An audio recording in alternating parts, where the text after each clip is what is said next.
Hey Maniacs, last weekend we took a little time off.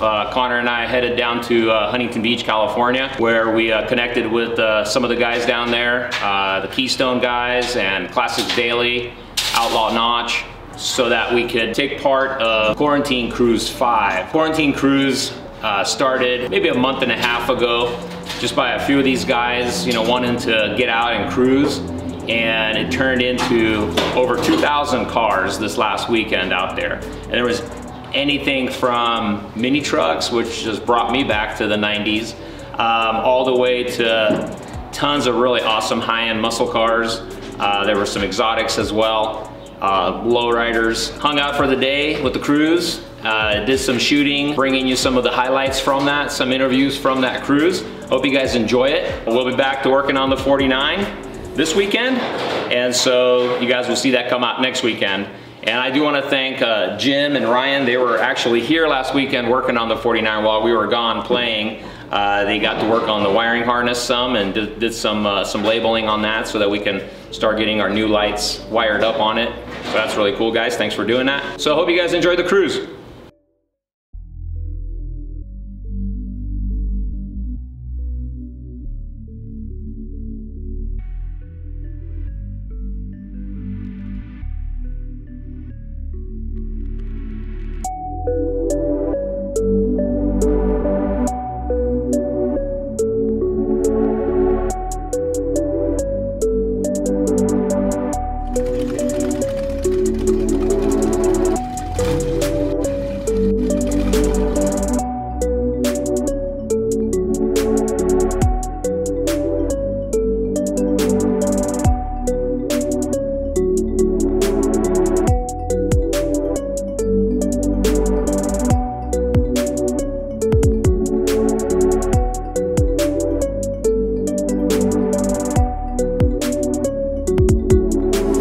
So I'm here with Chris, and he built this thing right here. So I just want to let's hear what he's done to it. So it's a '53 Chevy. It's actually a ton and a half.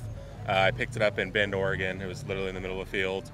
Didn't run. It was actually about 6 feet longer than it is right now. So brought it home. Motor was seized up, rusted. Pulled the 216 inline six out of it. Shoved a 12-valve Cummins in there. So nice. It's diesel now. 5.2 manual trans. 3-speed auxiliary. So it's got 2 transmissions in it. Yeah, and then I updated all the suspension to like an 80s dually C30. Put it on hydraulics, and yeah. Yeah, I was gonna ask if it's on bags or hydraulic. Hydraulics, yeah. Okay. Hydraulics with this route, yeah. So it's yeah, it rides good, cruises at 80, no problem. Just buzzes down the freeway, and yeah, we drive it everywhere. Put a lot of miles on it. That's pretty sweet, dude. How long did it take you to build it? I bought it about 4 years ago, and it sat in my backyard, and then just I did a little here, a little there. I didn't jump all on it at once, when I had spare time. So yeah, and then I've been driving it about a year and a half now since it's been drivable. What's the inspiration, behind it all? Nothing really. I had a '65 Chevy in high school, and I got rid of it, and I always missed having an old truck. My wife bought an old Peterbilt, and she was working on it, and at the time I had nothing to, I was itching for a little project, So my dad's a truck driver. He worked, his company was based out of Oregon. So we went up there for a barbecue. I drug my trailer up there and said, hey, let's see if we find anything cool. Hopped on Craigslist, and $1,200 I think it was. Yeah, I was in the middle of the field, winched it on, and brought it back home. So yeah, it was just something to keep me busy. That's so dope, man. And then so it was just naturally lent itself to be patinaed and just leave it ratty at that point? That's not like Oregon does a good job with that, Mother Nature, Yeah, that's not nothing to fake. Yeah, that's not faux. That's the real deal right there. That's true, yeah. Sitting in a field that, when I bought it, the last time it was registered was 1987. So I'm assuming that's when it got parked. That was the last, tag on the license plate. So yeah, that's Mother Nature at its best. Well, that's so awesome, dude. Love it, and it just looks so sweet laid out right here like this. Yeah, so thanks for your time, man. Appreciate it. You guys take care.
Hey, Maniacs, I'm over here with Matt, with Matt Black Unicorn. Yeah, that's correct. Cool, man. So, I mean, this thing's just incredible. You know, why don't you tell us just, you know, what's the year, and then, you know, just kind of what inspired you to build it? A little bit of detail. It's a 1956 Chevy Bel Air. Originally, I wanted to build Suicide Lincoln. I grew up just admiring that. And then just what I wanted to do to it, it's just been done and done and done. So trying to find a different car and a unique little niche to get into. I thought the Tri-5 Airs have never seen like someone kind of go against the grain. And so that's kind of what drove it. The black thing, it's just, that's been everything. And like as a kid, it was black dirt bikes, black bikes, you know, always having, all the toys are black. So that was a given right there. Yeah, like, I mean, the beach cruiser's black, everything. Like, it's just, I feel more comfortable, just the black makes me at ease. Yeah. Well, it's sweet, man, and it's just incredible what you did with the combination of the finishes there, you know, with the matte, you know, lower section and then the gloss on it, and definitely, you know, bringing it into the modern era, you know, with the wheels and just, you know, you did an incredible job with it for sure. Thank you. Yeah, I wanted to keep like the true Chevy bloodlines. You know, I didn't want to like take away anything from the Bel Air, but I was just trying to juxtapose, like you said, the 50s with like a modern take on it. And so aesthetically, it just looks different, but the dash is the same. There's benches front and back. You know, everything was kept pretty original, besides just aesthetically. So what kind of wheels are you running on this thing? Those are Raceline billet. What's the size? 19 in the front and 20s in the back. What are you running for a motor? LS3. So yeah, it was a crate motor from Pace. So it's nice and dependable and puts down the power good. Exactly, yeah. I wanted something dependable, something just to drive forever and not have to maintenance, not like mess with a carb. Well, it's super cool, man. So, you know, we've been chatting on Instagram and stuff. So it was really nice to meet you in person finally. You know, thanks for your time, man. I'm looking forward to your guys' build. Taking that thing down, I look at it all the time. Yeah, we're looking forward to it too. Cool. Have a good one, guys. Thanks.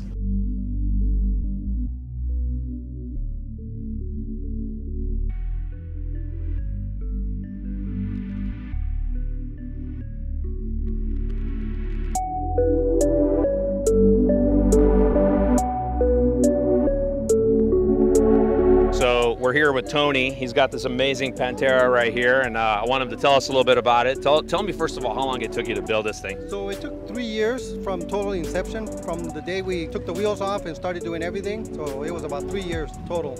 Well, I've never done a never-ending story, basically. All right, yeah, you're never done. Yeah, that's true. So let's tell everybody what year and what is this really, because there's a lot of people that don't know what a Pantera is. So this is a 1973 De Tomaso Pantera, and they were in business with Ford. Ford supplied the engines, 351 Clevelands. When I bought the car, there was some rust, like all the older cars. We ended up buying a damaged front clip from a 2006 Ford GT, make a metal template, and then that's we welded to the car. So the body is made it's an Italian design, and it's a Ford power plant, and it was kind of a marriage between the two. So you have a it's a 351 Cleveland engine. 351 Cleveland. What's the power? So they put about 450, 500, something like that. So nice 450, 500, reliable horsepower right there. Reliable horsepower. The power to weight distribution is properly balanced. Everything's mid-engine, so it's awesome. There's no computer. We went with Weber carburetors on it. That way there's a carburetor for each cylinder. It gives it a different look, different sound, and more horsepower. We love this thing. So, I mean, this is like I was telling you a bit earlier, you know, it's one of my dream cars, you know, right here. And it's just, they're getting so incredibly rare now to, you know, hard to find to build something. And the way that you did it with the flare fenders and the, you know, the wheels, I mean, it looks correct. But this is not what they look like. No, definitely. This is not what it looks like. I always wanted a wide body Pantera and a 180 exhaust. And you got it. And we got it. So, man, this thing looks awesome. So thanks so much for talking to us today. All right, good luck on the cruise. Have fun. Thank you.